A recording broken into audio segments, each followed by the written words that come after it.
They sold the house, my house, after I paid off every dime of their $280,000 debt.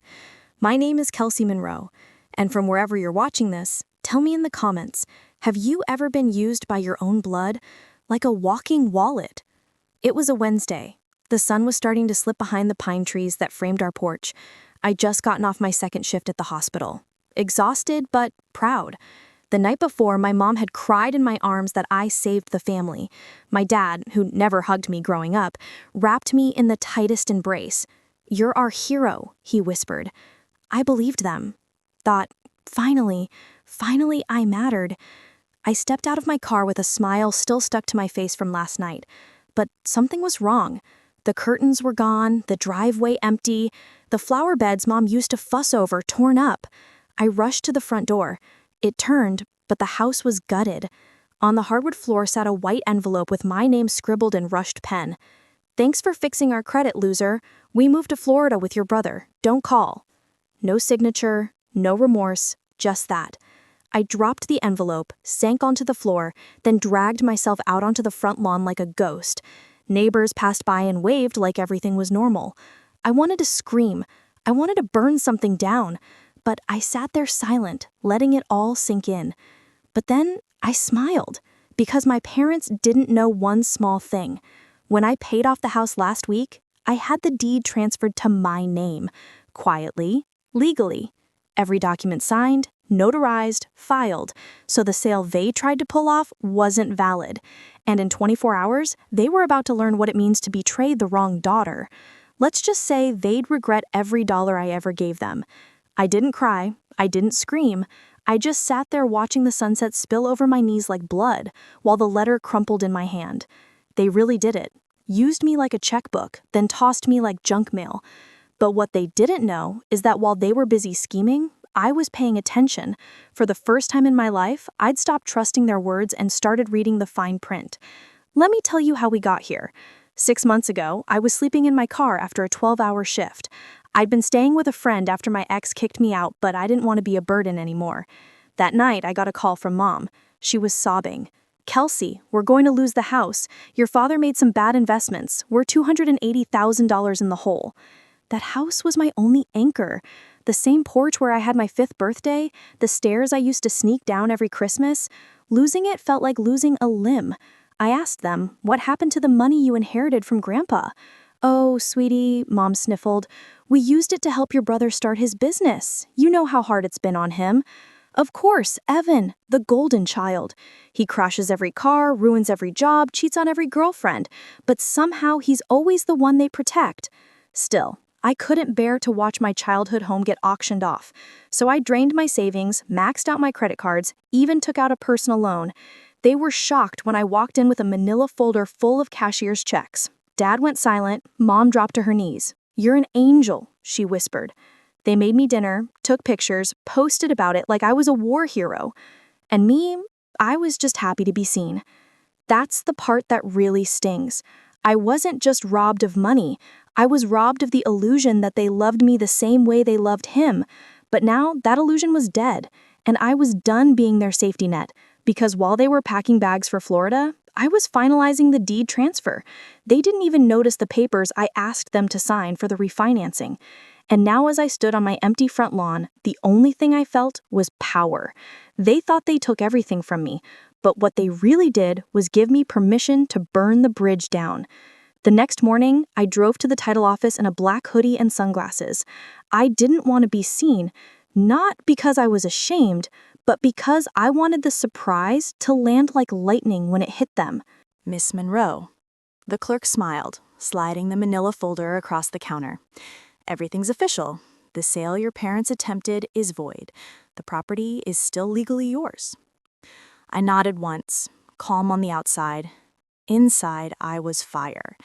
The buyers had already wired the money to my parents' joint account, but the title was never in their name, which meant they committed fraud, a felony. I didn't want them in jail. Not yet. Jail would be mercy. I wanted them cornered, homeless, humiliated. I stepped out of the office into warm wind, checked my phone. 4 missed calls from a Florida area code. Walked, let them sweat. That evening, I called the local sheriff's office and reported an unauthorized attempted sale on a property under my name. I emailed the buyer's agent all my documents. Within 2 hours, the deal was frozen. The moving trucks turned around, but Mom and Dad were already gone.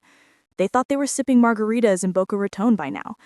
Instead, they were about to find out their dream home didn't exist, that their bank account was about to be seized in a legal hold.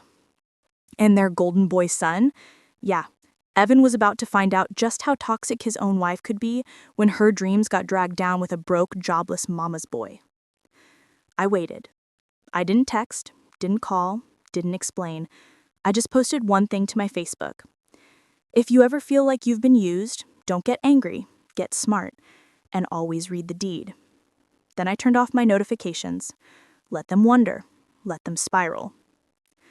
That night, I sat in the empty living room alone and laughed, because I wasn't the girl who begged to be loved anymore. I was the woman who owned the house. No, they were trespassers in a world they thought they built. The first text came in at 2:17 a.m. Where are you? Why is the bank saying the house isn't ours? Call me now. Then 2 missed calls. Then one from Evan, then one from a Florida number with no name. I didn't answer. I just laid in bed, lights off, phone face down, smiling into the dark. Let them rot in confusion. By morning, they were unraveling. Evan finally left a voicemail. His voice was a brittle mix of rage and panic. You need to fix this, Kelsey. You ruined everything. Mom's having chest pains. Dad's yelling at everyone. You think this is funny? You owe us thousands. You've got 1 day before we take legal action. Legal action. On a home I owned, bought with my money, after being scammed with hugs and crocodile tears. I made myself eggs and coffee while playing the message again on speaker. Loud, just for the echo. Then I sent one group text to all 3 of them. Per Florida law, attempting to sell a home you don't own is fraud. I have full documentation. The sale is void, the funds will be returned to the buyers, and the house is still mine. But since you left so quickly, I figured you wouldn't mind me changing the locks. Silence. 3 hours passed, then another voicemail. This time it was Mom. She was crying again, but it was different now. This wasn't a please save us cry. This was the sound of pride collapsing. Sweetie, we made a mistake. We were just trying to start over. We didn't think you'd take it this far. Your dad didn't mean what he wrote in the letter. He panicked. Can we talk? Oh, you don't talk to someone who stabbed you while you were hugging them. You walk away while they bleed out on their own blade. Instead, I called the HOA and reported unauthorized listing activity. I updated the city records to flag the property under dispute just in case they tried something again. I didn't want revenge. I wanted consequences. So I started crafting the next step, not out of hatred, but out of a cold, calm clarity. Because when your own family weaponizes your love, you stop being their daughter and start being their reckoning. I knew Evan would crack first. He always does. Pressure hits him like a match to dry grass. Quick, loud, and useless. He called me from a restricted number. I picked up, silent. Kelsey. His voice was low, broken. Claire left me. She took the kids. Said she can't be married to a financially reckless man-child. She found the letter Dad wrote you. The one that said, "Thanks for fixing our credit, loser." He sniffed, then laughed bitterly. She called me a parasite. I didn't say a word. I let him talk. Mom and Dad are sleeping on an air mattress in Uncle Brian's basement. He won't let them stay past next week. They're saying we should come back and try to work things out. They want to move back into the house. I finally spoke. There is no we, Evan. You made that clear the day you watched me drain my account and didn't even say thank you. Silence. They're your parents, Kels. You really gonna leave them on the street? I smiled so hard it hurt. Funny, that's exactly what they did to me. No more pretending. I wasn't their golden goose anymore. I was the hammer. Over the next few days, I began a transformation. New locks, new furniture, new life. I repainted the hallway that still had my childhood height marks penciled on the trim. Not because I hated my past, but because I was finally done letting it haunt me. Then I got a call from a lawyer, their lawyer. He asked if I'd consider amicable restitution, a family-centered resolution. I asked one question. Did they tell you they left me homeless 5 years ago when I needed a place to stay? Said Evan needed his privacy more than I needed a roof? He paused. No, Miss Monroe, they didn't mention that. I hung up. I didn't need justice from a court. I had something better. Control. Peace. They could chase papers all they wanted, but the foundation was mine, the mortgage in my name, and their fake Florida fantasy turned to dust in their hands. I didn't burn bridges. I just stopped building ones where they only ever walked over me. The day the moving truck came to my house, not theirs, I stood in the driveway barefoot in leggings and a hoodie, sipping iced coffee like it was a sacred ritual. The neighbors waved. Some even came over to ask if my parents were moving back in. I smiled. No, just cleaning out the past, making space for a future that actually belongs to me. Inside, I opened the hallway closet. Found Mom's old wedding album, Evan's high school trophies, Dad's dusty box of important documents, insurance he never paid, tax forms he never filed. I boxed it all, labeled it Return to Sender, taped it shut. Then I drove it to Uncle Brian's. When he opened the door, the smell of stale coffee and unwashed laundry slapped me in the face. I could see them behind him. Mom, hair frizzy, Dad, sunken eyes, Evan on the floor in sweats, scrolling like a ghost. I didn't step inside, just set the box on the porch. Dad reached for it, eyes flickering with something like hope. Kelsey, you should have just said thank you, I said, instead of treating me like your savings account. Mom opened her mouth, but nothing came out. She looked thinner, not from grief, but from having to finally carry her own weight. I turned to go, but then Evan stood. Kelsey, wait, what are we supposed to do now? I paused, then said the most honest thing I've ever said to him. Figure it out like I always had to. And I left. No screaming, no tears, just footsteps fading into their silence. That night, I changed my number, deleted the family group chat, and blocked all of them. And for the first time in years, my mind was quiet. No more guilt, no more trying to be the good daughter, the fixer, the forgiver. They taught me love was transactional, so I gave them exactly what they gave me. Nothing.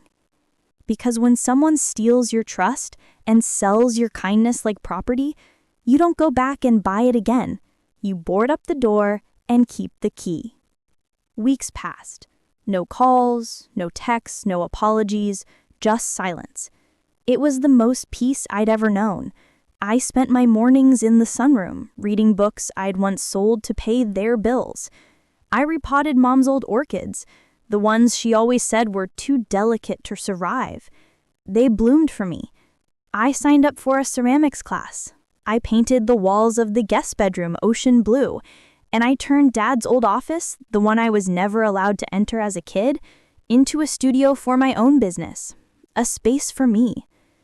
Then one morning, I got an email from Claire, not Evan. Claire. Subject line: I know everything, and I'm sorry. She told me about the day they arrived in Florida, how my parents treated her like unpaid help, how they expected her to cook, clean, and smile while they spent the leftover money from the sale that never was on cruise brochures and champagne drinks. Then she found the letter, the one that started it all. She confronted Evan. He blamed me. That's when she decided to walk away. I thought Evan was a man, she wrote, but he's just your father with a younger face. And you're the only one who ever showed real integrity. I'm sorry I didn't see it sooner. She ended it with, if you ever want to talk, really talk, I'm here, woman to woman. I didn't reply, not yet. Not because I was angry, but because I was finally protecting the one person I should have chosen all along, me. Sometimes healing looks like closure. Other times it looks like keeping the door locked, even when someone knocks with sincerity. I wasn't ready to open it, but I didn't hate her for trying. As for Evan, I heard he moved into a cheap one-bedroom near Tampa. No wife, no car, no job, just him and his entitlement. Last I heard, he tried to flip NFTs. It flopped. Of course it did. My parents, Uncle Brian kicked them out after they missed rent for the third time. They're now bouncing between motels, posting blurry Facebook updates, pretending everything's fine. But I know better, because when you tear down the only child who ever lifted you, eventually the ground disappears beneath you, and the fall, it's quiet. Last week, I walked past a homeless man sitting by the fountain. He looked up, and for a split second, I saw my father.